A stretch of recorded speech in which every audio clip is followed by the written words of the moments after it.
सबसे पहले इस पे बात करेंगे। देखो हमारे पास दो मैट्रिक्स हैं, सपोज ए कोई मैट्रिक्स है, बी कोई मैट्रिक्स है। इसका ऑर्डर अगर m/n है तो इसका ऑर्डर क्या होना चाहिए so that they can be added. तो ये भी सेम ऑर्डर की होनी चाहिए, ये भी सेम ऑर्डर की होनी चाहिए। This is the necessary condition for addition of two matrices. तो यहाँ पे एडिशन ऑफ मैट्रिसेस के अंदर वो कहते हैं कि we can add only those matrices who have equal orders, यानी कि जिनके ऑर्डर सेम होते हैं उन्हीं को हम ऐड कर सकते हैं। ठीक है, तो फिर एडिशन होगा कैसे उसको समझते हैं। अगर ए हमारी मैट्रिक्स है और उसको हम मैथमेटिकली कुछ इस तरीके से डिनोट करें AIJ, ऑर्डर तो मैंने लिख ही दिया यहाँ पे। सिमिलरली अगर मैं बी मैट्रिक्स की बात करूं, यहाँ पे जो AIJ और BIJ को मैं लिख रहा हूं, ये रिप्रेजेंट करते हैं इनके एलिमेंट्स को। स्मॉल AIJ यहाँ पे मैंने लिखा स्मॉल BIJ, ये रिप्रेजेंट करता है, this is the general element corresponding to matrix A और this is the general element corresponding to matrix B. Addition करना चाहते हैं, एडिशन होगा कैसे वो समझते हैं। तो यहाँ पे हमने क्या किया कि AIJ प्लस BIJ, ये हम बात ऑलरेडी कर चुके कि एडिशन के लिए दोनों मैट्रिक्स या वो मैट्रिक्स जिनको हम ऐड कर रहे हैं, ठीक है, उनके ऑर्डर सेम होने चाहिए, यानी इक्वल ऑर्डर्स की वो होनी चाहिए। तो जब हम इनको ऐड करेंगे तो यहां से हमें मिलेगा AIJ प्लस BIJ। इसके मतलब को समझेंगे और फिर आगे बढ़ेंगे। और इसी को, क्योंकि ये नंबर्स हैं, ये एंट्रीज हैं, ये डेटाज हैं, ये मेंबर्स हैं, तो जैसे कि नंबर सिस्टम के अंदर आप जानते हो 2 + 3 कैन बी रिटन एज 3 + 2। तो similarly it can also be written as like this BIJ plus AIJ। और अगर मैं इनको सेपरेट कर दूं, BIJ प्लस AIJ, तो ये BIJ कौन था, मैट्रिक्स बी को रिप्रेजेंट कर रहा था। AIJ कौन था, मैट्रिक्स ए को रिप्रेजेंट कर रहा था। इसका मतलब ये हुआ कि मैं क्या लेके चला था, A प्लस B, और मैंने शो क्या कर दिया कि ये वैल्यू इक्वल है B प्लस A के। इसका मतलब ये निकल के आता है कि जो मैट्रिक्स का एडिशन है वो कम्यूटेटिव होता है।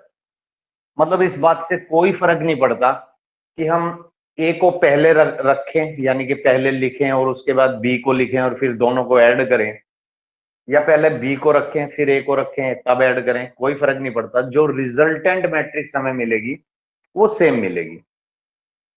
अब यहाँ पे एक दो बातें मैं और करने वाला हूं। A जिसका ऑर्डर m/n था, B जिसका ऑर्डर भी m/n था, यानी ऑर्डर का तो सेम होना एसेंशियल है, नेसेसरी है, जरूरी है।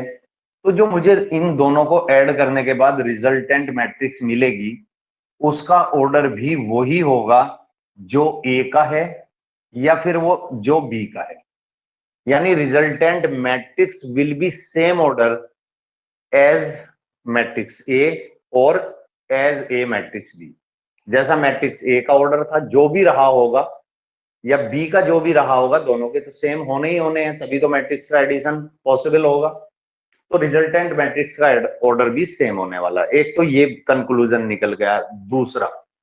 दूसरा अगर हम यहाँ पे सिंबॉलिकली इसको देख पा रहे हैं तो इसका मतलब यह है कि AIJ का एडिशन किसके अंदर होगा, BIJ के अंदर होगा। मतलब अगर मैं यहाँ पे ये कहता हूं कि I की वैल्यू 1 है और J की वैल्यू 1 है, तो इसका मतलब ये हो गया ना कि A11 प्लस B11, यानी कि सेम लोकेशन पे रखे हुए एलिमेंटों का एडिशन होगा। मतलब इसको अगर अब हम मैथ की भाषा में अगर बोलें तो मैथ की भाषा में ये कह सकते हैं कि addition of two matrices is nothing but it is the sum of their corresponding elements. और करस्पॉन्डिंग एलिमेंट का मतलब ये है कि ए के जिस लोकेशन से हमने एलिमेंट उठाया, ये एलिमेंट बी की उसी लोकेशन पे रखे गए एलिमेंट के साथ सम अप होगा, ये मतलब है। एक एग्जांपल से अगर हम समझने की कोशिश करें, मैट्रिक्स ए अगर हम मान लेते हैं कि वो हमारे पास है सपोज 1 2 -3 0, और मैट्रिक्स बी की अगर हम बात करें वो भी तो सेम ऑर्डर की लेनी ही पड़ेगी, अदरवाइज तो क्या होगा, अगर इनके ऑर्डर सेम नहीं होंगे तो करस्पॉन्डिंग एलिमेंट या तो एलिमेंट एक्सेस ए में रहेंगे या फिर बी में रहेंगे, यानी कि डेटा लॉस हो जाएगा। ठीक, तो ये A11 किससे ऐड होना चाहिए, B11 से ऐड होना चाहिए, यानी सेम लोकेशन के एलिमेंट दूसरी मैट्रिक्स के उसी लोकेशन पे रखे एलिमेंट के साथ ऐड होने वाले हैं। तो फाइनली हम क्या कहने वाले हैं, A प्लस बी का क्या रिजल्ट होता हुआ नजर आ रहा, इसको जरा देख लेते हैं। तो ऐड करो जरा, बताओ कितना होगा।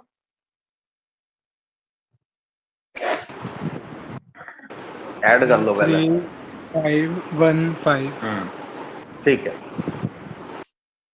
इसका मतलब करस्पॉन्डिंग एलिमेंटों को जब ऐड किया गया तो हमें मिला 3, यहां से हमें मिला 5, यहां से हमें मिल जाता है 1, और यहां से मिल जाता है 5, और इसमें 2 रो हैं और 2 ही कॉलम हैं, तो that's why it's order will be 2/2। अगर हम मैट्रिक्स ए की बात करें तो इसका भी ऑर्डर 2/2 था, बी की बात करें तो इसका ऑर्डर भी 2/2 था, तो रिजल्टेंट मैट्रिक्स का ऑर्डर भी वही होने वाला है जो ए या फिर बी का रहा होगा। ठीक है, क्लियर हो गया होगा। साथ ही साथ हमने एक कंडीशन और यहाँ पे पढ़ ली, हालांकि ये हम बाद में पढ़ने वाले हैं, बट चूंकि चल रहा था प्रोसेस तो यहाँ पे हमने ये भी पढ़ लिया कि जो मैट्रिक्स का एडिशन होता है ये कम्यूटेटिव होता है, यानी ए प्लस बी करो या बी प्लस ए करो, इससे कोई फर्क नहीं पड़ेगा। तो ये तो था हमारा एडिशन ऑफ 2 मैट्रिक्स। इसके बाद नेक्स्ट देखते हैं, नेक्स्ट प्रॉपर्टी में ये क्या कह रहे हैं। नेक्स्ट प्रॉपर्टी में ये कहते हैं कि जो मैट्रिक्स का एडिशन होता है कम्यूटेटिव, तो हमने पढ़ ही लिया कि addition of matrix is commutative, ये तो हमने पढ़ ही लिया। साथ ही साथ हम यहाँ पे ये भी पढ़ेंगे कि जो मैट्रिक्स का एडिशन होता है ना वो एसोसिएटिव भी होता है। एसोसिएटिव का मतलब ये हो गया कि अगर हमारे पास 3 मैट्रिक्स हैं सेम ऑर्डर की, ऑर्डर तो सेम होना ही चाहिए, तो उनको ऐड करने के 2 तरीके हो सकते हैं। एक स्टूडेंट ऐसा ऐड कर सकता है कि वो ए में पहले बी को ऐड करे, और ए प्लस बी करने के बाद जो भी रिजल्टेंट मैट्रिक्स उस स्टूडेंट को मिलेगी उसमें वो सी को ऐड करे। या कोई स्टूडेंट ऐसा भी हो सकता है कि बी और सी को वो पहले ऐड करना चाहे, और जो रिजल्टेंट मैट्रिक्स मिली उसमें उसने ए को ऐड किया, तो यहाँ पे जो रिजल्ट है वो दोनों ही केस में आइडेंटिकल आएगा। ठीक है, यानी यहां से जो रिजल्टेंट मैट्रिक्स मिलेगी और यहां से जो रिजल्टेंट मैट्रिक्स मिलेगी उन दोनों के ही करस्पॉन्डिंग एलिमेंट सेम होने वाले हैं। A11 जो यहां पे मिलेगा वही यहां पे मिलेगा अगर इस पैटर्न से उसको ऐड किया जाए। ठीक, जो A12 यहां पे नजर आएगा वो यहां पे नजर आएगा, similarly A13 and rest of the elements. क्या ये बात समझ आ रही है आपको? Yes sir. Yes sir. ठीक है, ठीक है, तो इसका मतलब addition of matrices is commutative, ये बात हमने यहाँ पे सीखी। और क्या होने वाला है, आपकी बुक जरा देख लेते हैं कि आपकी बुक में क्या कह रहे हैं।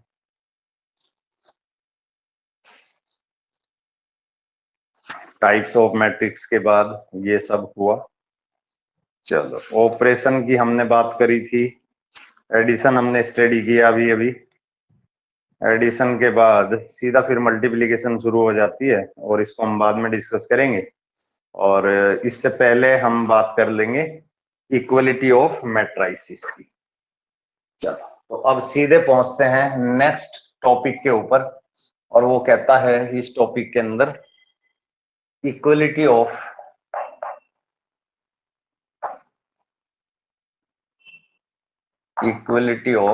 मैट्राइसिस। देखो, अगर हमारे पास कोई ए मैट्रिक्स है, A11 A12 A13 A21 A22 A23 A31 A32 A33, और ये जो A मैट्रिक्स मैंने कंसीडर की, अगर ये मैट्रिक्स B के इक्वल हो,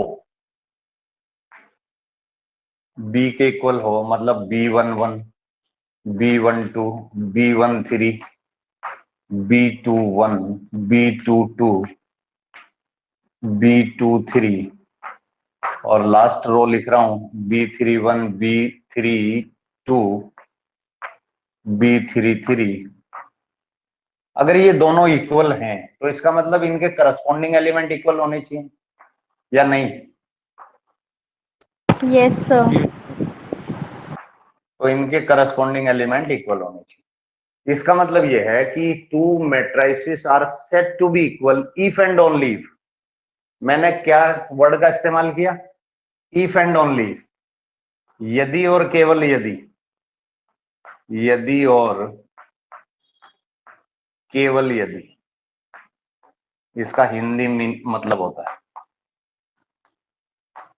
यानी दोनों तरफ से टू वे प्रोसेस है, इफ एंड ओनली इफ। अगर ये है तो ये है, और अगर ये है तो ये है, यानी कि वाइस वर्सा वाली बात। ठीक है, समझ आ रहा होगा आपको? तो वो कहता है कि भाई टू मैट्रिसेस इक्वल होंगी अगर उनके करस्पॉन्डिंग एलिमेंट इक्वल हैं तो। और अगर मैट्रिक्स इक्वल है, मान लिया आपको दो मैट्रिक्स देता है, एक मैट्रिक्स ये दे दी और एक मैट्रिक्स ये दे दी, और दोनों के बीच में साइन ऑफ इक्वलिटी डाल दिया, इसका मतलब क्या हुआ? इसका मतलब ये हुआ कि मैट्रिक्स वो ऑलरेडी कह रहा है कि इक्वल है, तो इसका मतलब कब इक्वल हुई होगी मैट्रिक्स? जब उनके करस्पॉन्डिंग एलिमेंट इक्वल हुए होंगे। तो यहां पे क्या होगा, आप करस्पॉन्डिंग एलिमेंटों को इक्वेट कर दो और वहां से जो भी अननोन क्वांटिटी होगी उनकी वैल्यू हम डिटैच कर देंगे। तो क्वेश्चन भी करेंगे इनके ऊपर। तो पहले थोड़ा थोड़ा बेसिक समझ लेते हैं। बेसिक का जानना समझना बहुत जरूरी है, क्योंकि इसकी थ्योरी जो है अगर वो समझ नहीं आई तो फिर क्वेश्चन नहीं होने वाले। तो ये था इक्वलिटी ऑफ मैट्रिक्स के बारे में। फिर क्वेश्चन तो करेंगे ही करेंगे। इसके बाद हम नेक्स्ट टाइटल पे आ जाते हैं, और वो टाइटल है आपका multiplication of a matrix bye a scalar, और इसको सिंपली शॉर्ट में बोलते हैं स्केलर मल्टीप्लीकेशन। स्केलर मल्टीप्लीकेशन, इसका मतलब क्या हुआ? इसका मतलब यह है कि अगर हमारे पास कोई ए मैट्रिक्स है किसी भी ऑर्डर की, यहां पे ऑर्डर मैटर ही नहीं करता है, और हम उसको किसी नॉन जीरो स्केलर से मल्टीप्लाई करना चाहते हैं, सपोज के से मल्टीप्लाई करना चाहते हैं, तो इसका मतलब ये होता है, इट इंप्लाइज दैट के ए आई जे, अगर मैं मैट्रिक्स ए को ऐसे डिनोट करूं तो इसका मतलब हुआ के ए आई जे। इसका मतलब क्या है? ये क्या सेंस दे रहा है? इसका सिग्निफिकेंस क्या है? ये क्या कहने की कोशिश कर रहा है? इसको जरा समझते हैं। ए आई जे कौन है भाई? कौन है? General element. General element. General element का मतलब हो गया कि this is the representation of all elements. ये सभी एलिमेंटों को रिप्रेजेंट करता है। जैसे दिल्ली का सीएम है, तो अगर दिल्ली का सीएम गुजरात में जाके कोई बात बोलता है तो इसका मतलब यह है कि ये बात जो बोल रहा है ये दिल्ली की जनता की तरफ से बोल रहा है, यानी पूरी जनता की जो आवाज है वो इसके मुंह से सुनाई दे रही है। इसका मतलब ये, अगर हमारे कंट्री का पीएम कोई बात बोलता है विदेश में जाके, तो इसका मतलब वो इंडिया की आवाज को बुलंद करने की कोशिश कर रहा है कि इंडिया क्या चाहता है, इंडिया क्या कहने की कोशिश करता है इंटरनेशनल लेवल पे। ठीक है, तो this is the representation of general element. तो ये तो इसके सभी एलिमेंटों को रिप्रेजेंट करता है ना, मैट्रिक्स ए के सभी एलिमेंटों को रिप्रेजेंट करता है, और इसमें तो के की मल्टीप्लाई कर दी गई। इसका मतलब each and every element of matrix A is multiplied by the same scalar. जी मतलब ये हुआ कि जिस भी स्केलर से हम मल्टीप्लाई करना चाहते हैं, इट में बी पॉजिटिव, इट में बी नेगेटिव, और इट में बी रेशनल, यानी फ्रैक्शन में भी हो सकता है। ठीक है, मतलब कोई भी रियल वैल्यू हो सकती है, कोई भी रियल वैल्यू हो सकती है। तो उसका मतलब यह है कि each and every element of the given matrix multiplied by the same scalar. Example के लिए, अगर मान लिया हमारे पास कोई ए मैट्रिक्स है, मैं एक छोटी मैट्रिक्स ले लेता हूं, सपोज 1 2 -3 4, और मुझे 2a चाहिए, तो इसका मतलब ये हो गया कि each and every element of the given matrix is multiplied bye 2। क्या ये बात क्लियर हो रही है आपको? Yes yes sir. अब इसका अगर हम उल्टी बात करें, अगर सपोज हमें ये मैट्रिक्स दी गई 4 -8 16, और मैं लिख देता हूं यहां पे सपोज 1, और मैं ये चाहता हूं कि भाई इसमें से 4 कॉमन ले ले। तो कॉमन लेने का मतलब है कि the common factor which has to be taken out from the matrix has to come from each and every element, यानी कि प्रत्येक एलिमेंट से कॉमन आना चाहिए। अगर मैंने यहाँ पे 4 कॉमन लिया तो इसका मतलब ये हो गया कि जो रिमेनिंग डेटा, रिमेनिंग एंट्री मुझे मिलेगी, वो सभी एंट्रीज 4 से डिवाइड हो चुकी होंगी, यानी कि 1 -2 4, और यहाँ पे क्या आने वाला है 1/4। क्या ये वाला पॉइंट आपको समझ में आया? Yes sir. Yes sir. ठीक है, इसका मतलब अब यहाँ पे इसको मैं जनरलाइज कर देता हूं। अगर हमारे पास कोई मैट्रिक्स है, हम उसको किसी नॉन जीरो स्केलर से मल्टीप्लाई करना चाहते हैं, तो each and every element of the given matrix multiplied by the same scalar. और अगर हम किसी मैट्रिक्स के अंदर से कुछ कॉमन निकालना चाहते हैं, तो common factor will come out each and every element, means remaining factor after taking the a constant as a common factor from the given matrix will remaining factor will be divided by the common factor। जैसे कि आप यहां पे देख रहे थे, remaining factor उससे divide हो जाएंगे, सिंपल सी बात। यानी कि वो सभी में से कॉमन आना चाहेगा, अगर मैं बहुत ही सिंपलेस्ट वे में बात करूं तो मेरे ख्याल से दोनों पॉइंट आपको समझ में आ गए। मल्टीप्लाई होगी तो सब में होगी, कॉमन आएगा सबसे आएगा। कहावत सुनी है ना चावला साहब, खीरा कटेगा तो सब में बटेगा। Yes sir. बस वही कहानी, खीरा कटेगा तो सब में बटेगा। 2 की मल्टीप्लाई करनी है तो भैया सब में करनी पड़ेगी, कोई पार्शलिटी नहीं, कोई बाइसिंग नहीं चलेगी। कॉमन लेना है सब में से लो, ऐसा नहीं कि ये मेरा प्यारा है, ताऊ का लड़का है, इनको छोड़ दिया बाकी में से ले लिया, ये नहीं चलेगा। ठीक है, सबका साथ सबका विकास, सबका प्रयास सबका विश्वास, जो मोदी जी बोलते हैं। ठीक है, चलो आगे बढ़ते हैं। तो ये था हमारा स्केलर मल्टीप्लिकेशन। नेक्स्ट देखते हैं। यार गला बहुत सूख जाता है आजकल, गर्मी बहुत है।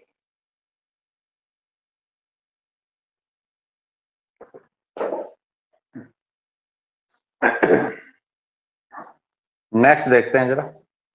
ये हुई बात स्केलर मल्टीप्लिकेशन की। इसके बाद वो कहता है कि निगेटिव ऑफ ए मैट्रिक्स, बेहद ही आसान है। निगेटिव ऑफ ए मैट्रिक्स,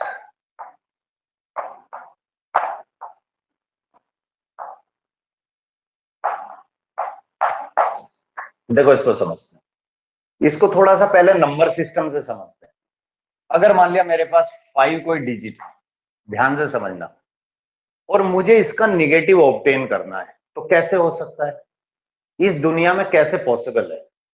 मेरे पास 5 -1 है, से मल्टीप्लाई कर देंगे। -1 से मल्टीप्लाई कर देंगे, इससे आसान कोई रास्ता ही नहीं है, इससे आसान कोई रास्ता ही नहीं है। अगर 5 है और मुझे -5 की जरूरत है, तो इसका मतलब ये हुआ कि भाई उसको -1 से मल्टीप्लाई करो, जैसा विधि कह रही है। तो सिमिलर ऑपरेशन यहां पे इंप्लीमेंट होता हुआ नजर आ रहा है कि अगर हमारे पास कोई ए मैट्रिक्स है, किसी भी ऑर्डर की कोई बात ही नहीं हो रही यहां पे, क्योंकि सिंगल मैट्रिक्स है, किसी भी ऑर्डर की हो, कोई लेना देना नहीं है। हमें उसका नेगेटिव तैयार करना है, हम उसके नेगेटिव में इंटरेस्टेड हैं। तो इसका मतलब हुआ, अगर मैं इसको सिंबॉलिकली लिखूं -1, और -1 क्या कहने की कोशिश कर रहा कि अगर ए को मैं मैथमेटिक्स की भाषा में लिखूं AIJ, तो इसने क्या कह दिया, इसने ये कह दिया ना कि भाई माइनस ए आई जे, इसने ये कह दिया। और ये क्या कहने की कोशिश कर रहा, ये ए आई जे तो जनरल एलिमेंट होता है, तो जनरल एलिमेंट तो सभी एलिमेंटों को रिप्रेजेंट करता है, और वो नेगेटिव यानी कि -1 से मल्टीप्लाई हुआ। जब जनरल एलिमेंट -1 से मल्टीप्लाई हुआ तो वो ये डायरेक्ट और इनडायरेक्ट बताने की कोशिश कर रहा है कि each and every element of the given matrix is multiplied by -1। तो हमें minus negative of that matrix मिल जाएगा, यानी कि उस मैट्रिक्स का हमें निगेटिव मिल जाएगा, सिंपल। और अगर हमारे पास -a होती और इसका निगेटिव चाहिए, तो निगेटिव में तो जैसा कि विधि ने कहा -1 की मल्टीप्लाई करनी ही करनी है, हमें इससे क्या लेना देना है, ये कौन बैठा हुआ है, हमें तो इसका निगेटिव चाहिए। अगर हमें इसका निगेटिव चाहिए तो वो +a में बदले या किसी और में बदले, उससे हमें कोई मतलब नहीं। हमारा जो धर्म है, हमारा जो कर्म है, वो हम करेंगे। और वो ये कहता है कि किसी भी मैट्रिक्स का निगेटिव ऑब्टेन करने का एक ही तरीका है दुनिया में कि उसको -1 से मल्टीप्लाई कर दो। ठीक है, तो इस बात को हमने समझ लिया। फिर स्केलर मल्टीप्लीकेशन पे अगर हम जंप कर जाएं, तो एक तरीके से -1 से अगर मल्टीप्लाई कर रहे हैं तो each and every element of the given matrix will B multiplied by the -1। तो मेरे ख्याल से ये पॉइंट भी आपको क्लियर हो गया कि how to obtain the negative of a matrix. Vidhi ऐसे ही बैठोगी तो हाँ ना तो बोल दिया करो बच्चे, पता यस तो सर, चले। क्लियर है। हाँ, तो मुझे भी तो पता चलना चाहिए ना क्लियर है। फिर मैं वही बात कहूंगा कि बोलने से कहीं नेट तो नहीं ज्यादा खर्च होता, और आप कहोगे बिल्कुल नहीं होता, तो इसलिए आपकी कंसेंट बहुत जरूरी है। चलो, इसके बाद आ जाते हैं सीधा difference of a matrices. Difference of matrices की अगर मैं बात करूं तो यार इसमें तो कुछ भी नहीं है। डिफरेंस का मतलब बचपन में ही पढ़ लिया था कि माइनस होता है। अगर मेरे पास ए कोई मैट्रिक्स है m/n ऑर्डर की, बी मैट्रिक्स है m/n ऑर्डर की, ऑर्डर तो सेम होना चाहिए, और हमें इनका डिफरेंस करना चाहते हैं। तो अगर इसको मैं मैथमेटिकली aij के रूप में लिख दूं और इसको मैं लिख दूं bij के रूप में, और हम a-b परफॉर्म करना चाहते हैं, तो इसका मतलब ये हुआ कि aij माइनस bij, और इसका मतलब मैथमेटिकली हुआ कि aij माइनस bij। तो ये क्या कहने की कोशिश कर रहा, जो ब्रैकेट के अंदर आपको नजर आ रहा, ये कोशिश कर रहा कि अगर हमें a-b करना चाहते हैं तो उनके करस्पॉन्डिंग एलिमेंटों को सब्ट्रैक्ट कर दो। अगर यहां से मैंने a23 लिया और वहां से भी मुझे मतलब b23 लेना पड़ेगा, और दोनों का हम क्या कर देंगे, सब्ट्रैक्शन कर देंगे, सिंपल है।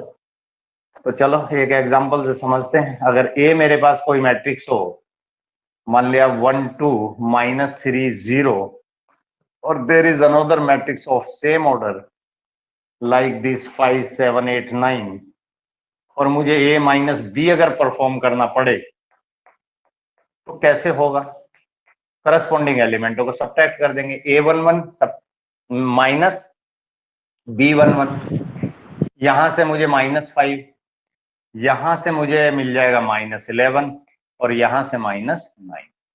यहीं अगर मैं एक और बात करूं कि भाई मुझे 2a-b चाहिए, अब क्या करें, तो सबसे पहले हमें a के सभी एलिमेंटों को 2 से मल्टीप्लाई करना पड़ेगा। तो मेरे पास एक मैट्रिक्स मिल जाएगी, 2 से मल्टीप्लाई कर देते हैं इसके सभी एलिमेंटों को, ये हो जाएगा 2 4 -6 0, और माइनस b करना है, b का मतलब क्या, 5 7 8 9। तो अब क्या, वही करस्पॉन्डिंग एलिमेंटों को सब्ट्रैक्ट कर देंगे, चलो करते हैं। तो यहाँ पे -3, फिर क्या मिलने वाला है, अब अगेन -3, फिर क्या मिलने वाला है, -14 और -9, दैट्स इट। क्लियर है। अगर मैं इसके ऑर्डर की बात करूं, यस सर।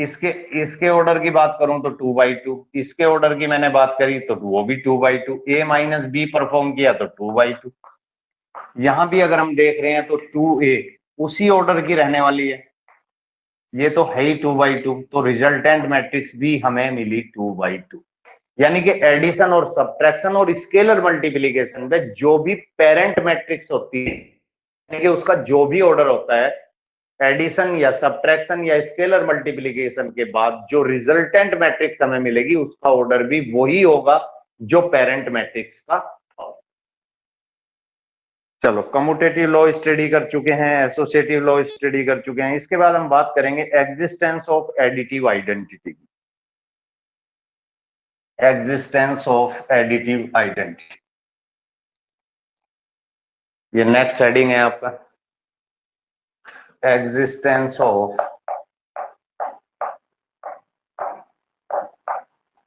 Additive identity. इस वर्ड पे ध्यान देना, मैंने क्या लिखा, एडिटिव आइडेंटिटी।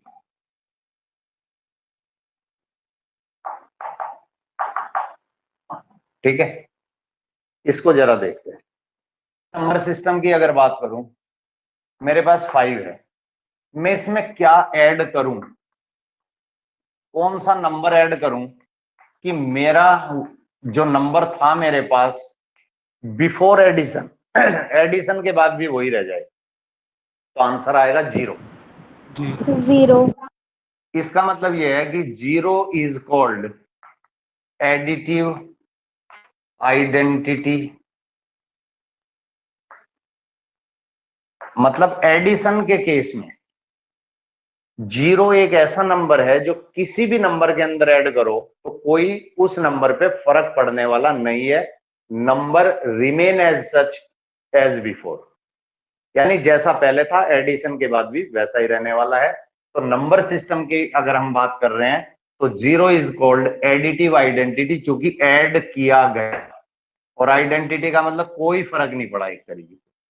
तो सिमिलरली मैट्रिक्स के केस के अंदर अगर मेरे पास कोई पेरेंट मैट्रिक्स ए है तो मैं इसके अंदर वो कौन सी मैट्रिक्स ऐड करूं कि रिजल्ट के बाद भी मुझे पेरेंट मैट्रिक्स ही मिले। क्या बता 0. सकते हो? एलिमेंट। 0 नहीं होती बच्चे। देखो, मैट्रिक्स के केस में नंबर का कोई खेल ही नहीं है। मैट्रिक्स का एडिशन, मैट्रिक्स का सबट्रैक्शन, मैट्रिक्स का स्केलर मल्टीप्लिकेशन, आगे चल के हम पढ़ेंगे मैट्रिक्स का मल्टीप्लिकेशन। ये जितने भी ऑपरेशन परफॉर्म होंगे वो सब मैट्रिक्स के बीच में ही होंगे, यानी नंबर से कोई लेना देना नहीं, और रिजल्ट जो मिलेगा that will be also a set of information, यानी कि वो भी एक मैट्रिक्स ही मिलेगा। तो यहां पे हमें कोई नंबर नहीं मिलता, कोई फाइनाइट वैल्यू नहीं मिलती, फाइनली हमें मैट्रिक्स ही मिलती है। तो 0 नहीं होती है, ये कैपिटल लेटर ओ लिखा गया जो नल मैट्रिक्स को रिप्रेजेंट करता है, और null matrix is a matrix containing all its element equal to 0। Null matrix एक ऐसी मैट्रिक्स होती है जिसके सभी एलिमेंट 0 होते हैं, किसी भी लोकेशन के हों सब एलिमेंट 0 होते हैं, वो 0 कंटेन करती है। बात एडिशन की करेंगे तो इसके अंदर नल मैट्रिक्स तो ऐड की जा रही है लेकिन एडिशन हो रहा है, इसका मतलब जो भी ऑर्डर ए का होगा वही ऑर्डर तो नल मैट्रिक्स का भी होगा, और रिजल्ट में जो मिलेगी वो तो हमें पेरेंट मैट्रिक्स मिली, तो ऑर्डर तो सेम होना ही होना है। क्या ये बात क्लियर हुई आपको? In Yes, case sir. मतलब in case of addition null matrix is a matrix which is additive identity. Additive, इस वर्ड पे बार बार स्ट्रेस डाल रहा हूं मैं। एडिटिव का मतलब ऐड किया जा रहा, और ऐड में आपका एडिशन और सब्ट्रैक्शन दोनों आ जाते हैं। Subtraction is nothing but it is a also type of addition, कि भाई सब्ट्रैक्ट की जाने वाली मैट्रिक्स को -1 से मल्टीप्लाई कर लो या उसका निगेटिव ऑब्टेन कर लो और उसके बाद दोनों एलिमेंटों को ऐड कर दो। तो ये था।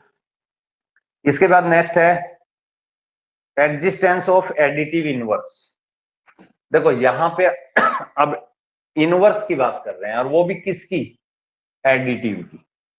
यानी इनवर्स की बात तो हो रही है लेकिन एडिटिव इनवर्स की हो रही है। एडिटिव इनवर्स, ये पहले नंबर सिस्टम से समझने की कोशिश करते हैं और उसके बाद मैट्रिक्स पे जंप कर जाएंगे। अगर मेरे पास कोई नंबर 5 है, मैं इसमें क्या ऐड करूं कि मुझे एडिटिव आइडेंटिटी मिल जाए, और एडिटिव आइडेंटिटी कौन होती है? 0 इन केस ऑफ नंबर सिस्टम। तो मुझे क्या ऐड करना चाहिए भाई? -5। नेगेटिव। -5 करना चाहिए। यानी कि अगर मैं 7 लूं तो आपका आंसर आएगा -7 ऐड कर दो, है ना। तो एडिटिव आइडेंटिटी मिल जाएगी। Yes in sir. जनरल अगर मैं ये बात कहूं कि अगर मुझे किसी भी नंबर का, दुनिया का कोई भी रियल नंबर हो, अगर मुझे उसका एडिटिव इनवर्स निकालना है, मैंने क्या बोला कि मेरे पास कोई भी नंबर हो, मैं उस नंबर की बात ही नहीं कर रहा हूं, कुछ भी हो सकता है, इनफाइनाइट नंबर्स होते हैं, किस किस का नाम लूंगा, और उस नंबर का मुझे एडिटिव इनवर्स निकालना है। नंबर सिस्टम में हूं मैं अभी, तो मुझे उसमें क्या ऐड करना चाहिए, उस नंबर का निगेटिव। ये बात सही है। Yes yes sir. तो सिमिलरली हम जंप कर जाते हैं मैट्रिक्स के केस में। अगर मेरे पास कोई ए मैट्रिक्स है, किसी भी ऑर्डर की हो, क्योंकि मैट्रिक्स ए की बात कर रहा हूं, दूसरी मैट्रिक्स की बात नहीं हो रही है ना, उनके बीच में किसी ऑपरेशन की बात कर रहा हूं, तो इसका ऑर्डर तो कुछ भी हो सकता है।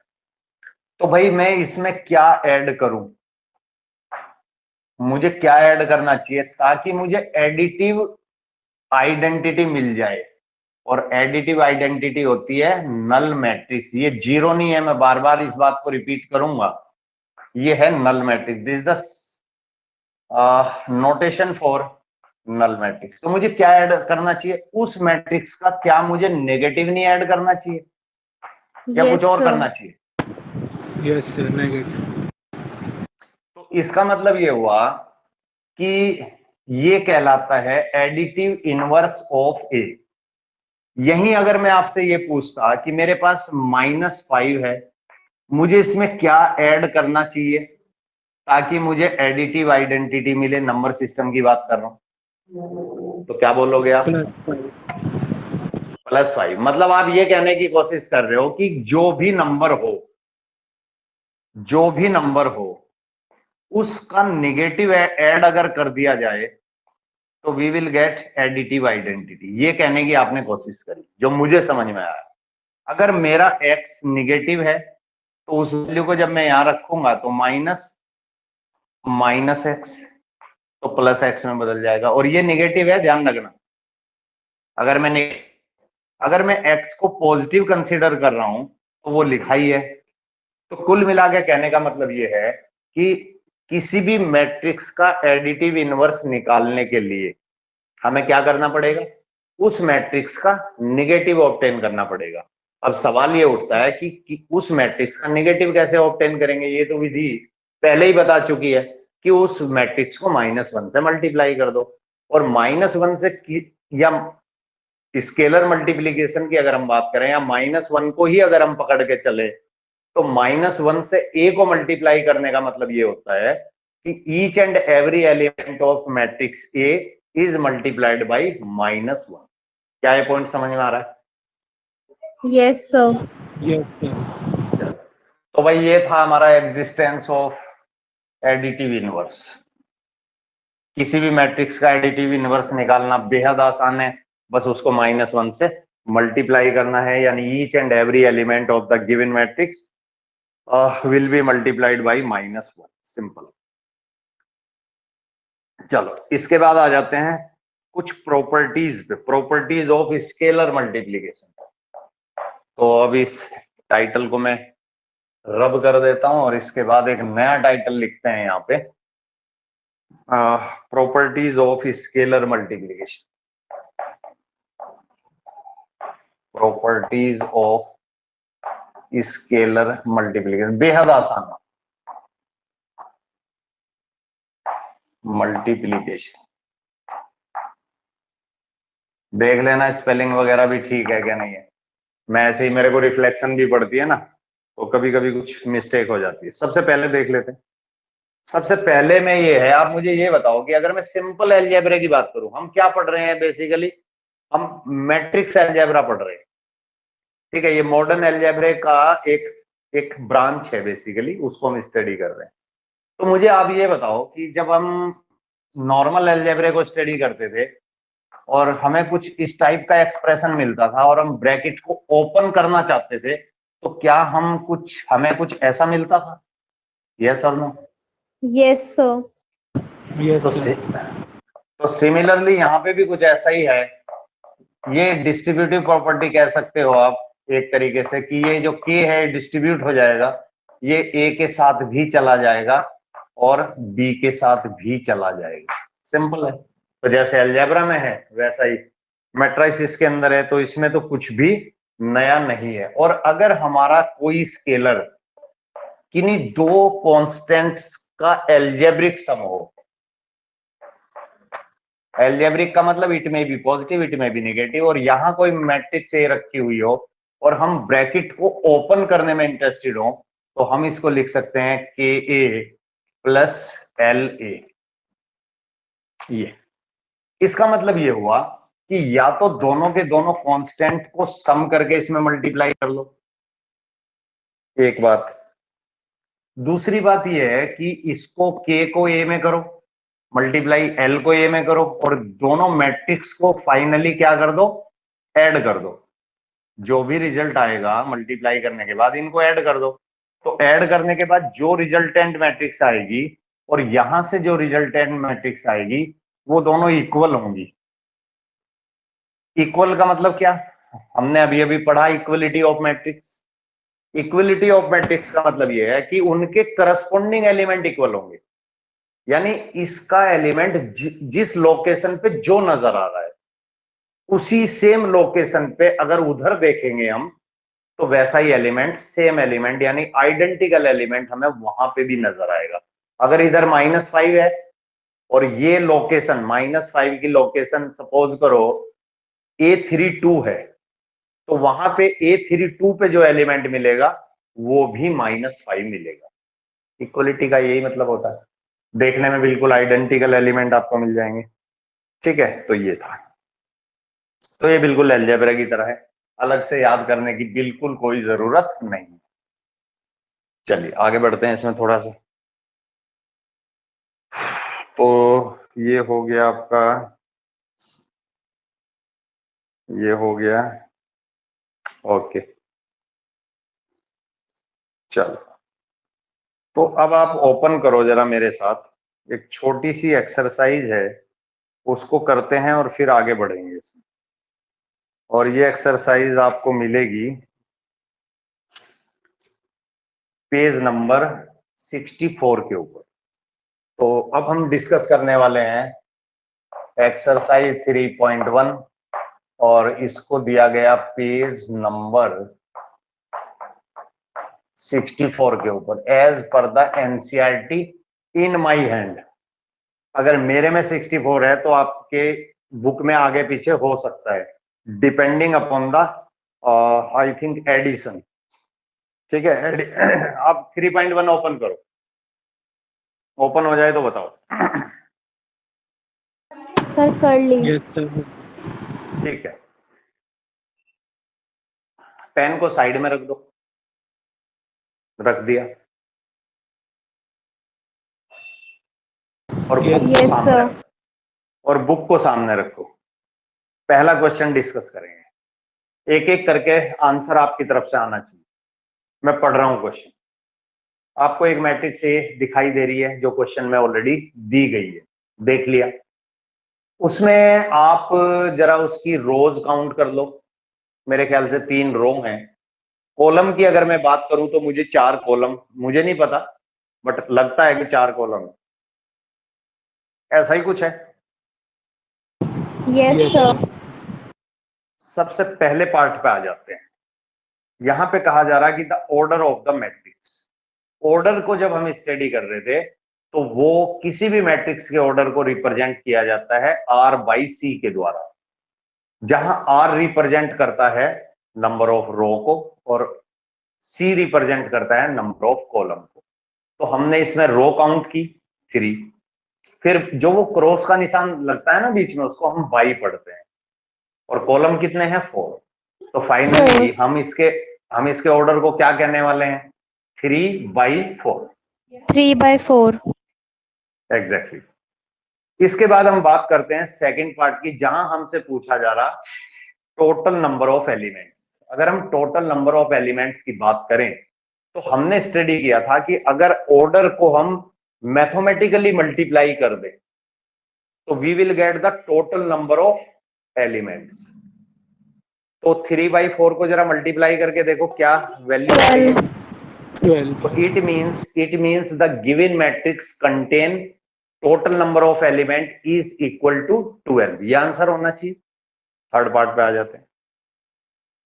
थर्ड पार्ट में कह रहा है कि राइट द एलिमेंट A13। देखो हमें A13 तक जाना है और जो सबस्क्रिप्ट लिखा हुआ है A13, पहला जो डिजिट है वो रिप्रेजेंट करता है किसको? Number of Row. रो को। दूसरे वाला नंबर ऑफ कॉलम को। हमें इस लोकेशन पे जाना है जो A13 की लोकेशन है।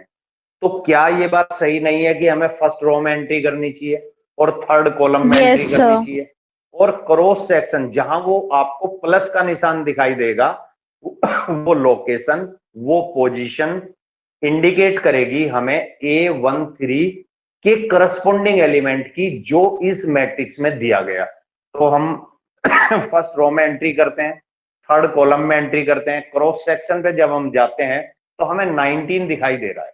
तो इसका मतलब इस लोकेशन के ऊपर रखे गए एलिमेंट की वैल्यू क्या नजर आ रही है? 19। तो इसका आंसर क्या होना चाहिए? A13 is equal to 19. 19। तो सिमिलरली A21 की बात करेंगे। अगर हम A21 की बात करें तो भाई सेकंड रो में एंट्री की, फर्स्ट कॉलम में एंट्री की, क्रॉस सेक्शन पे जब हमने देखा तो हमें 35 नजर आने लगा। तो इसका आंसर 35। सिमिलरली A33 की अगर हम बात करें तो A33 यानी कि थर्ड रो में हमें जाना पड़ेगा, थर्ड कॉलम में हमें जाना पड़ेगा। फिर हम देखेंगे क्रॉस सेक्शन पे कौन बैठा हुआ है तो नजर आएगा -5 बैठा हुआ है। ठीक है, इसी तरीके से आप बाकी के एलिमेंटों को कैलकुलेट मेरे ख्याल से आप बहुत इजीली कर सकते हो। तो बाकी मैं आप पे छोड़ देता हूं। इसके बाद हम चलते हैं क्वेश्चन नंबर 2 की तरफ। क्वेश्चन नंबर 2 में क्या कह रहा है? ये कह रहा है कि if A matrix has 24 element. ये क्वेश्चन बहुत पूछता है सीबीएसई। मुझे आज तक ये बात समझ में नहीं आई कि सीबीएसई इस क्वेश्चन को बार बार क्यों पूछता है। ऐसी क्या खास बात है इसके अंदर, उसको यहाँ पे जानने और समझने की कोशिश करेंगे। तो क्वेश्चन को एक बार पढ़ लेते हैं। क्वेश्चन में कहा जा रहा है कि ये मैट्रिक्स हैज 24 एलिमेंट। अच्छा, जो मैट्रिक्स के टोटल एलिमेंट होते हैं उन्हीं को तो हम रो और कॉलम में डिवाइड कर देते हैं या नहीं करते?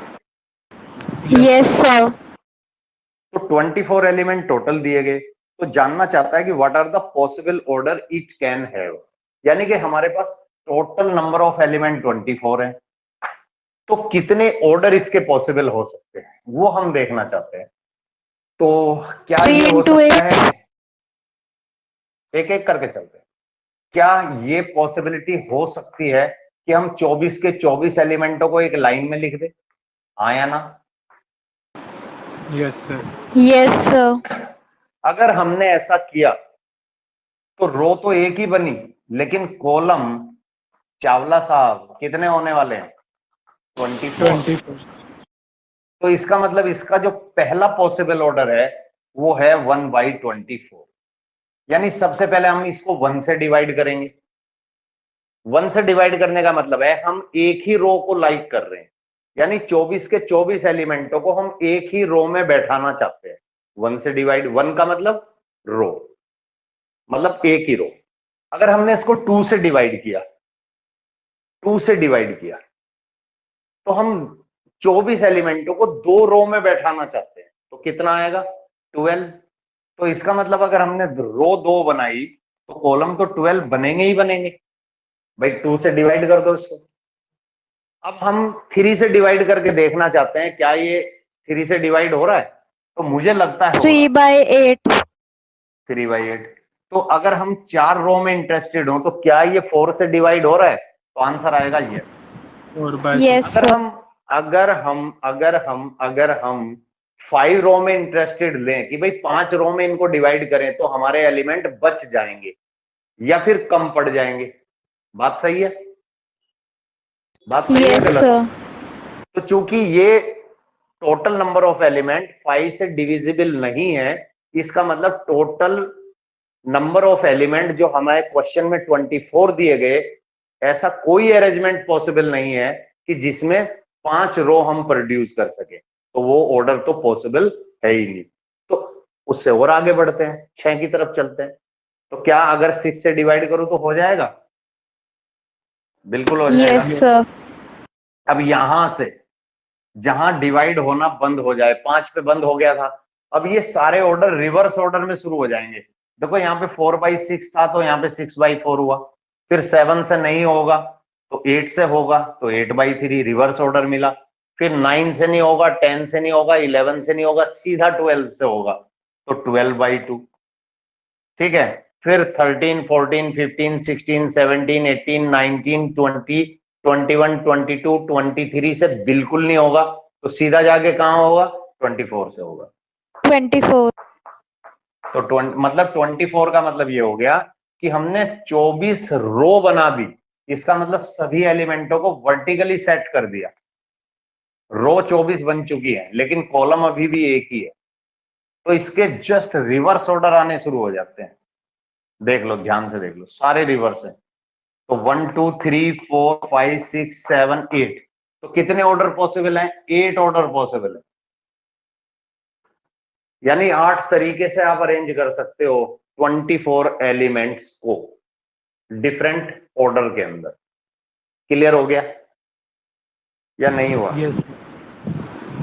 इसी क्वेश्चन के अंदर ये कहता है कि भाई क्या होगा अगर आपके पास 13 एलिमेंट होते। तो क्वेश्चन में कह रहा है कि what if it has 13 element, यानी कि जो मैट्रिक्स आपको दी जा रही है अगर उसमें 13 एलिमेंट होते तो क्या क्या ऑर्डर पॉसिबल होते। तो 13 एक प्राइम नंबर है, ये बात तो सही है, ये तो एक प्राइम नंबर है ना।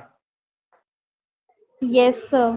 तो Yes, इसका sir. मतलब यह है कि एक फैक्टर तो ये खुद ही होगा और एक 1 होगा। क्या मैं सही बोल रहा हूं?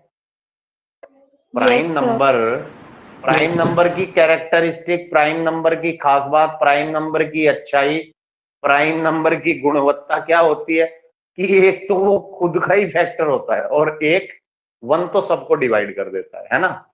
तो इसका मतलब इसके जो पॉसिबल ऑर्डर हैं 1 से डिवाइड करके देखा, हो गया, और किसी से होना नहीं है, पता ही है प्राइम नंबर है। तो ये 2 ऑर्डर पॉसिबल है, 1/13 और 13/1। That's it. मेरे ख्याल से समझ आ गया होगा। अगर ये क्वेश्चन आपको Yes, बहुत अच्छे से समझ में आ गया तो इससे अगले क्वेश्चन को मैं आपके लिए छोड़ देता हूं, क्योंकि अगला क्वेश्चन बिल्कुल डिट्टो है। तो उम्मीद करता हूं कि वो आप खुद से सॉल्व करोगे। इसके बाद हम बात करेंगे कंस्ट्रक्शन ऑफ ए मैट्रिक्स की। चलिए नेक्स्ट टॉपिक पे आ जाते हैं और वो है आपका कंस्ट्रक्शन ऑफ ए मैट्रिक्स। यहां से क्वेश्चन आता ही आता है, तो ये है भाई कंस्ट्रक्शन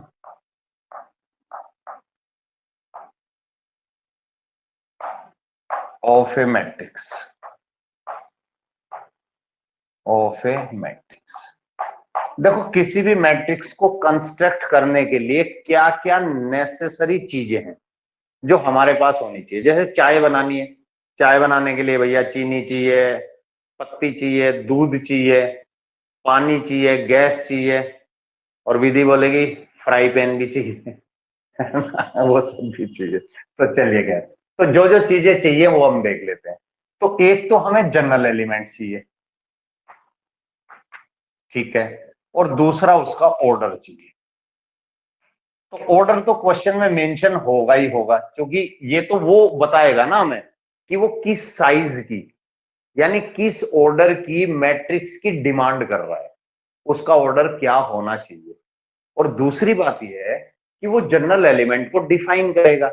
डिफाइन करने का मतलब यह है कि जनरल एलिमेंट को डिफाइन करने का मतलब यह है कि वो आई और जे के बीच में एक रिलेशन एस्टेब्लिश करेगा। ये काम क्वेश्चन वाले का है, हमारा नहीं है, हमें सोचना ही नहीं इसके बारे में। तो कोई भी दुनिया का कोई भी रिलेशन वो बना ले, उससे हमें कोई फर्क नहीं पड़ता।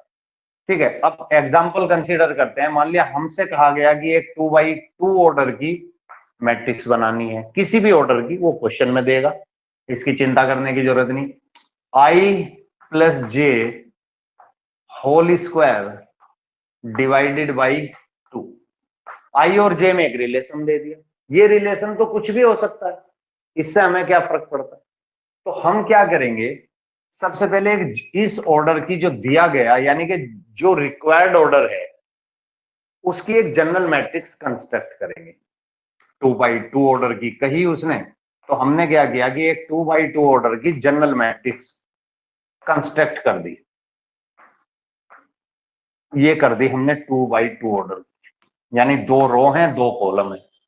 अगर हमें इन एलिमेंटों की वैल्यू पता चल जाए तो हमारा काम खत्म हो जाएगा। सिंपल सी बात है। A11 की वैल्यू निकालने के लिए हमें करना क्या होगा? जनरल एलिमेंट ऑलरेडी डिफाइंड है क्वेश्चन के अंदर। क्या मैं ये बात कह सकता हूं कि यहाँ पे I की वैल्यू 1 है और यहाँ पे J की वैल्यू भी 1 है? Yes, sir. Yes, sir. अगर इन वैल्यूज को हम यहां सब्स्टिट्यूट करें और इसको सॉल्व कर दें तो we will get the value corresponding to A11। तो जैसे हमने यहाँ पे I के प्लेस पे 1 और J के प्लेस पे 1 डाला और इसको समराइज किया तो क्या हमें 2 मिलता हुआ नजर आ रहा है? यस और no? Yes, sir. Yes, sir. तो इसकी वैल्यू तो पता चल गई आपको। सिमिलर वे में आप A12 निकालोगे और जब A12 निकालने जाओगे तो I के प्लेस पे 1, J के प्लेस पे 2 डालोगे यहाँ पे और फिर से इसको समराइज करोगे तो यू विल गेट 9/2। 9/2. इसी तरीके से जब आप A21 की बात करोगे तो अगेन यू विल गेट 9/2। और अगर A22 की बात करोगे, A22 की बात अगर आप करोगे तो यू विल गेट 8। सारी वैल्यू निकालने के बाद इन वैल्यू को यहाँ पे प्लेस कर दो। तो this is the required matrix और रिक्वायर्ड मैट्रिक्स आपकी हो जाएगी 2, 9/2, 9/2 और 8। और लास्ट में जब आप आंसर करते हो ना, बीच में कुछ भी ऑर्डर के बारे में कोई मेंशन करने की जरूरत नहीं। जब आपका फाइनल आंसर आ जाए तो वहां पे हर मैट्रिक्स के ऑर्डर को मेंशन करना बेहद जरूरी है। अगर ये ऑर्डर मेंशन नहीं किया तो हाफ मार्क्स की डिडक्शन तो पक्की है। तो लास्ट में एकदम जब आंसर कंक्लूड हो जाए तो वहां पे ऑर्डर मेंशन करना पड़ेगा। तो मुझे उम्मीद है एक क्वेश्चन और ले लेते हैं, चलो इसी पे। अब की बार एक 2x3 ऑर्डर की मैट्रिक्स कंस्ट्रक्ट करेंगे, 2x3 ऑर्डर की, और मैं ये थोड़ा सा बदल देता हूं। अब की बार कुछ ऐसा कर देते हैं कि भाई 2i - j डिवाइडेड बाई 2 कर देते हैं। चलो, तो ये हो जाएगा A13 और A23। This is the matrix of the required order means 2x3। A11 के करस्पॉन्डिंग वैल्यू निकाल लेते हैं, उस वैल्यू को यहाँ पे डालते हैं। I के प्लेस पे डाल दो 1, J के प्लेस पे डाल दो 1, 2 - 1 1 और मॉडुलस लगा है, ध्यान रखना। तो अगर वैल्यू नेगेटिव भी बचेगी इनसाइड द मॉडुलस तो मोड का काम है उसे पॉजिटिव करना, तो मोड उसको पॉजिटिव कर देगा। तो आंसर क्या आ जाएगा यहाँ से? A11 के करस्पॉन्डिंग यानी कि जो वैल्यू हमें मिलेगी दैट विल बी 1/2। 1/2. इसके बाद कैलकुलेट करो A12। I के प्लेस पे 1, J के प्लेस पे 2, तो क्या आपको 0 मिलता हुआ नजर आ रहा है? Yes, sir. Yes, sir. Similarly A13 की अगर मैं बात करूं तो क्या मैं 1/2 लिखूं? यस और नो? Yes. Yes, इसी तरीके से आप रेस्ट वैल्यू निकाल लोगे। A23 निकाल के देखते हैं जरा, तो क्या मैं 3/2 लिख दूं? सर आपने A21 लिख दिया। क्या लिख दिया मैंने? बताओ क्या लिखा? सर आप A23 की वैल्यू निकाल रहे हो या A21 की? A41 तो है ही नहीं। सर आप मेरे को A21 की निकाल रहे हो या A23 की? A21 की, यानी यहाँ पे मैंने 2 डाला, यहां मैंने 1 डाला, तो 4 - 1 3/2। ये पढ़ो ना क्या लिखा, A21। Okay sir. तो इसी तरीके से आप A22 पे पहुंचो। क्या मैं इसको 1 लिख दूं? मैंने सही Yes, लिख sir. दिया। yes, चलो, तो A23 के करस्पॉन्डिंग निकाल दो जरा जल्दी से। तो क्या 1/2 लिख दूं? 1/2. Yes, sir. और ये सारी वैल्यू यहां जब सब्स्टिट्यूट करोगे तो रिक्वायर्ड मैट्रिक्स क्या होने वाली है? रिक्वायर्ड मैट्रिक्स आपकी हो जाएगी 1/2 0 1/2 3/2 1 और 1/2. This is the required matrix और ऑर्डर 2/3. क्लियर है? Yes, sir. Yes, sir. Clear.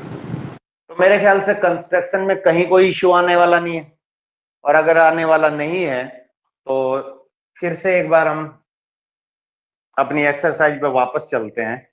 Question number 4 को देखो, क्वेश्चन नंबर 5 को देखो. बोलो क्या कहते हो आप? Yes, sir. Same. Yes, sir. Same है.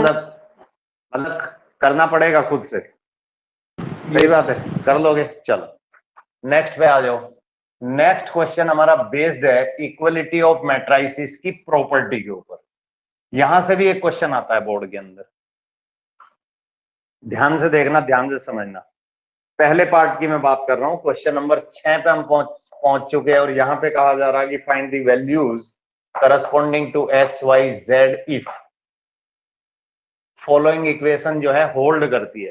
पहले पार्ट को ध्यान से देखो, उसका लेफ्ट पार्ट देखो जरा. एक मैट्रिक्स नजर आ रही है, फिर राइट पार्ट देखो, वहां पे भी एक मैट्रिक्स नजर आ रही है, और बीच में कौन बैठा हुआ है दोनों मैट्रिक्स के? Equality. Equal to. इक्वालिटी बैठी हुई है. इसका मतलब क्वेश्चन में ये कहने की कोशिश की जा रही है कि पहले वाली जो मैट्रिक्स है वो दूसरे वाले मैट्रिक्स के इक्वल है. हमें प्रूव करने की जरूरत नहीं है, ये सिंबॉलिकली क्वेश्चन में बता दिया गया. अब इसका उल्टा समझ लेते हैं. भाई अगर उसने ये बात कही कि हमारी दो मैट्रिक्स इक्वल हैं, तो हमारे दिमाग में क्या बात आई होगी कि इनके करस्पॉन्डिंग एलिमेंट इक्वल होंगे. और अगर करस्पॉन्डिंग एलिमेंट इक्वल हैं तो क्या हम ये बात नहीं कह सकते पहले पार्ट के लिए कि पहले मैंने एक्स को उठाया तो एक्स की वैल्यू क्या मुझे 1 नजर आ रही होगी. अगर मैं Yes, वाई sir. को इक्वेट कर रहा हूं तो 4, और जेड की अगर मैं बात करूं तो 3. क्या यहां तक पहुंचे आप डायरेक्ट? मैंने Yes, क्वेश्चन को sir. मैंने क्वेश्चन को राइट डाउन किया ही नहीं, क्योंकि हमारे दिमाग में जो चीज आ चुकी है ना, जो कंसेप्ट बर्फ की तरह जम चुकी है, फिर क्वेश्चन को लिखने की क्या जरूरत है. सीधा वैल्यू हम क्वेश्चन से ही उठा लेते हैं. क्वेश्चन में कहा गया है दो मैट्रिक्स इक्वल हैं, इसका मतलब करस्पॉन्डिंग एलिमेंट इक्वल होंगे ही होंगे, तो हमने करस्पॉन्डिंग एलिमेंटों को इक्वल कर दिया. सिंपल.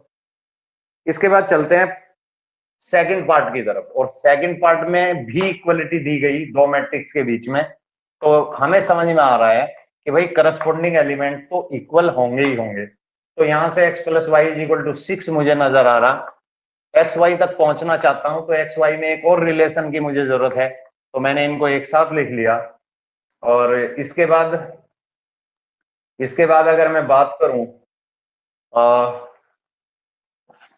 जेड के बारे में, तो जेड के बारे में आप क्या कहना चाहोगे? यहाँ पे जेड की वैल्यू तो 0 नजर आ रही मुझे. तो Yes, आपको क्या sir. नजर आ रहा है? जेड की वैल्यू 0. समझ गए ना? मैं डायरेक्ट लिख दिया. Yes, sir. Yes, sir. यानी कि 5 + z = 5 दिया गया, और इसको जैसे ही इधर सब्ट्रैक्ट करेंगे तो we will get the value of Z. Okay. यहां थोड़ा सा देखते हैं. एक्स और वाई तक पहुंचना चाहते हैं, जैसा क्वेश्चन की डिमांड है. जेड बहुत आसानी से मिला, थोड़ा सा ये दिक्कत कर रहा, लेकिन ऐसा कोई इश्यू नहीं है. मैंने क्या किया कि यहां से वाई की वैल्यू निकाल ली इन टर्म्स ऑफ एक्स. निकल गई. उस वैल्यू को होल्ड कर लो, मैं लिखूंगा नहीं. क्लियर है? मेरे साथ साथ रहना. बोलो. Yes, sir. Yes, sir. और उस वैल्यू को यहां पे डाल देते हैं, तो क्या हमें कुछ ऐसा नजर आएगा? और अगर ऐसा नजर आएगा तो क्या मैं ये बात कह सकता हूं कि x² - 6x + 8 = 0? और अगर ऐसा कह सकता हूं तो मेरी आंखें देख रही हैं कि x में क्वाड्रेटिक है. फैक्टर तो करने पड़ेंगे क्योंकि x तक पहुंचना भी चाहता हूं. तो जब मैंने इसके फैक्टर किए होंगे तो क्या मुझे x - 2 और x - 4 नहीं मिले होंगे? और अगर ये मिले होंगे तो x की वैल्यू तक मैं पहुंचने में कामयाब हुआ, या तो वो वैल्यू 2 होगी या फिर वो वैल्यू 4 होगी. और अगर x की वैल्यू 2 हुई होगी तो क्या मैं ये बात कह सकता हूं कि y की वैल्यू 4 होगी? और अगर x की वैल्यू Yes, 4 sir. होगी तो y की वैल्यू तो 2 होनी चाहिए. तो इसका मतलब हमारे जो सेट आंसर बने वो कुछ इस तरीके से बनेंगे।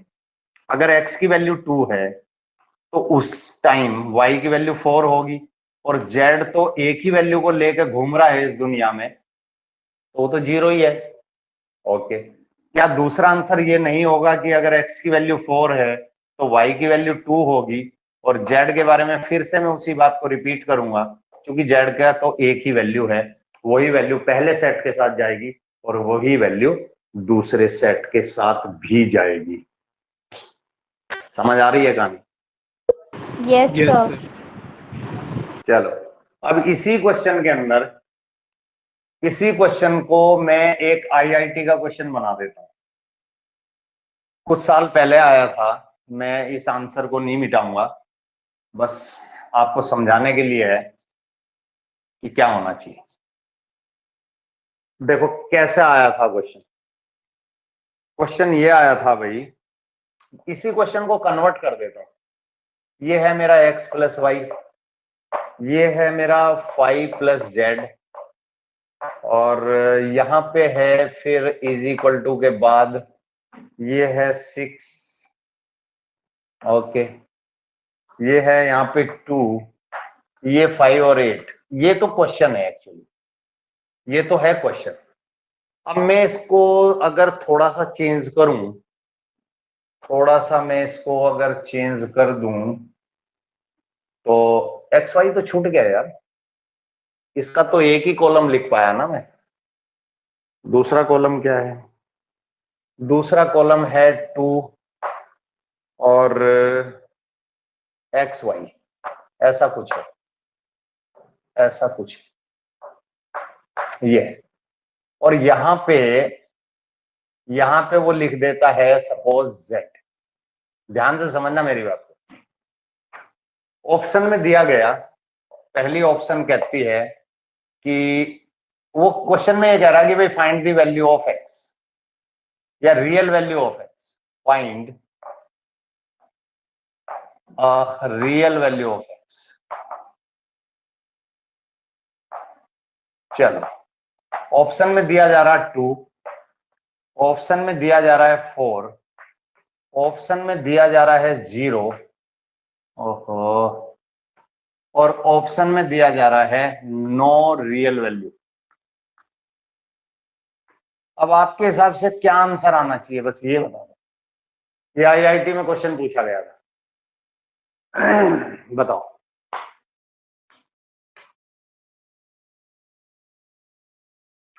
चावला साहब बताइए बताइए। सर Z के तो इसमें 2 वैल्यूज आ रही है। हाँ ठीक है, ठीक है। देखो ध्यान से देखो, ये क्वेश्चन आईआईटी में पूछा गया तो कोई तो खास बात होगी, है ना। मैं वो Yes, कंसेप्ट इसी क्वेश्चन में डाल दी जो क्वेश्चन आईआईटी ने पूछा। भाई एक्स वाई तो सोल्व हो ही जाएगा, उसका तो कोई इशू ही।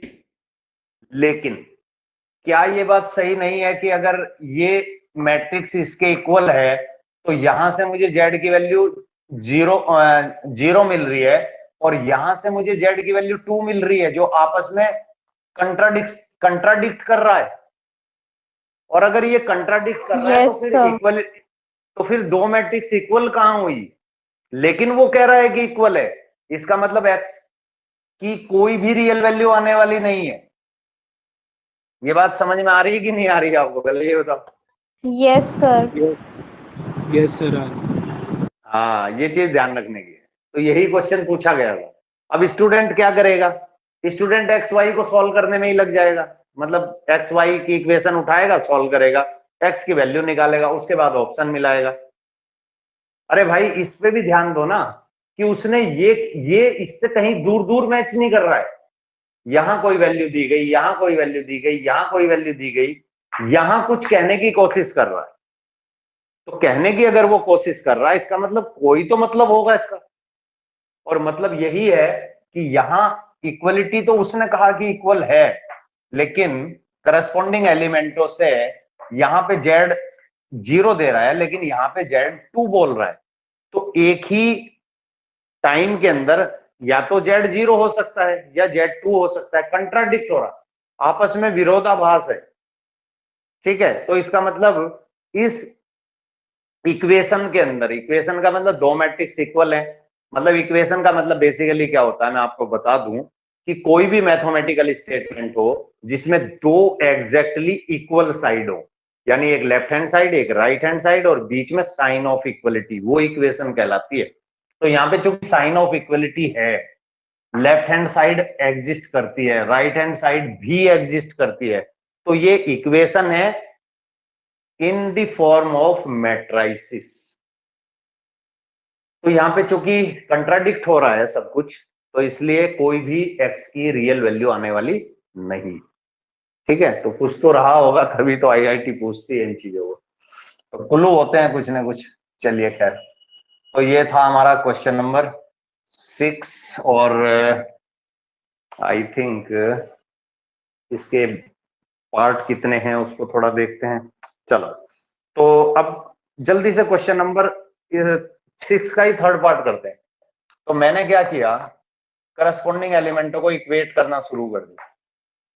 यहां से मुझे 9 मिला, एक इक्वेशन मुझे मिली x प्लस जेड, यहां से मुझे 5 मिला, एक इक्वेशन मुझे मिल रही है y प्लस जेड, और ये कहती है कि इसकी वैल्यू 7 है, ठीक है। अगर इन दोनों को यूज करूं और इस इक्वेशन में से इसको सब्ट्रैक्ट करूं, तो क्या इन दोनों से मैं इस रिजल्ट पे पहुंचता हूं कि y की वैल्यू 4 होने वाली है।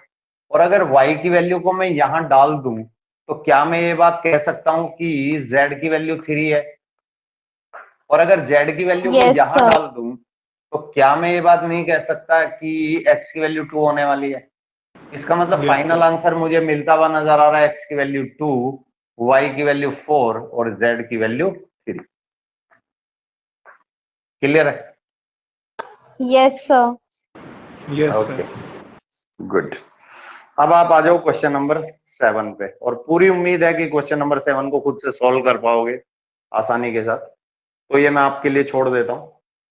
क्वेश्चन नंबर 8 पे आ जाते हैं। स्क्वायर मैट्रिक्स की बात हो रही है, मैट्रिक्स ए को डिफाइन किया गया है एक जनरल एलिमेंट के साथ, साथ साथ उसका ऑर्डर भी दिया गया। वो कह रहा है कि भाई ये स्क्वायर मैट्रिक्स होगी कब। हमने पढ़ा था कि कोई भी मैट्रिक्स स्क्वायर मैट्रिक्स कहलाती है यदि उसके नंबर ऑफ रो और नंबर ऑफ कॉलम इक्वल हो। तो एम को तो एन के इक्वल होना पड़ेगा, तभी दी गई मैट्रिक्स स्क्वायर मैट्रिक्स कहलाएगी। तो ऑप्शन क्या सही होनी चाहिए, M is equal to N. N. तो मेरे ख्याल से सी ऑप्शन में लिखा गया M is equal to N. Question number 9 बिल्कुल डिट्टो क्वेश्चन है जैसा कि क्वेश्चन नंबर 6 हमने किया, तो उसको आप ट्राई कर सकते हो। और अब हम चलते हैं सीधा आखिरी क्वेश्चन की तरफ, और वो क्वेश्चन है आपका 10। देखो बहुत अच्छा क्वेश्चन है। क्या कह रहा है क्वेश्चन में, क्वेश्चन में कह रहा है कि the number of all possible matrices of order 3/3। Order बहुत इंपॉर्टेंट है, एंट्री बहुत इंपॉर्टेंट है इस क्वेश्चन के लिए। तो ऑर्डर तो 3/3 है, ये इसने कहा ऑर्डर है 3/3। ओके, और ईच एंट्री 0 और 1, एंट्री जो है इधर 0 और 1, या तो 0 होगी या फिर 1 होगा। इसके अलावा आपको मैट्रिक्स के अंदर कोई और डेटा देखने को नहीं मिलेगा। मतलब 3/3 ऑर्डर की तो होगी मैट्रिक्स, लेकिन जो एंट्री है ना, यहाँ पे 9 एलिमेंट रखे हुए हैं, इन 9 के 9 प्लेस पे या तो आपको 0 मिल जाएगी देखने के लिए, मतलब सभी जगह नहीं है, या फिर 1 मिलेगा, या तो 0 से भरा गया होगा। जैसे ये प्लेस है, ध्यान से सुनना, this place can be fill by putting 0 और बाई पुटिंग 1। भाई या तो यहाँ पे 0 चमक रहा होगा या 1 चमक रहा होगा। सेम केस यहाँ पे भी है, या तो 0 दिखेगा या 1 दिखेगा। सेम केस यहाँ पे भी है। मेरा कहने का मतलब समझ गए होंगे आप, यानी 0 और 1 के अलावा आपकी आंखों को यहाँ पे कोई और तीसरी एंट्री नजर नहीं आएगी। क्लियर है? ऐसा क्वेश्चन में कहा गया। तो क्या कह रहा है क्वेश्चन में, फिर से पढ़ देते हैं। The number of all possible matrix, मतलब कितनी पॉसिबल मैट्रिक्स बन सकती है अगर उनकी 2 एंट्री हो, इसके अलावा कोई एंट्री यूज नहीं करनी है, और उसका ऑर्डर 3/3 हो। तो पॉसिबल केसेस आपको मिलते हैं यहां से, पॉसिबल केसेस वो मिलेंगे आपको, नंबर ऑफ एंट्री, ये एनसीईआरटी में लिखा नहीं मिलेगा कहीं आपको, number of entry raise to the power total number of element, total number of element, यहां पे लिख देता हूं एलिमेंट्स। तो भाई टोटल एंट्री कितनी है, 2 है, या तो 0 या 1, और टोटल नंबर ऑफ एलिमेंट कितने हैं, 9. 9। और अगर 2 की पावर में 9 की बात करूं तो मुझे एक वैल्यू तो याद है कि 2 की पावर 10 होता है 10 24, यानी कि 1024। और चूंकि मुझे 2 की पावर 9 चाहिए तो मैं 2 से इसको डिवाइड अगर कर दूं तो क्या मैं 512 लिख सकता हूं? Yes sir. तो इसका सही आंसर होगा 512। करस्पॉन्डिंग ऑप्शन कोई ना कोई होगी ABCD में से, वो तो देख ही लेंगे। तो आज के लेक्चर को यहीं खत्म करते हैं, कल फिर कंटिन्यू करेंगे, ठीक है? तब तक take care, bye bye, thank you so much. Thank you. Okay Thank you. Okay.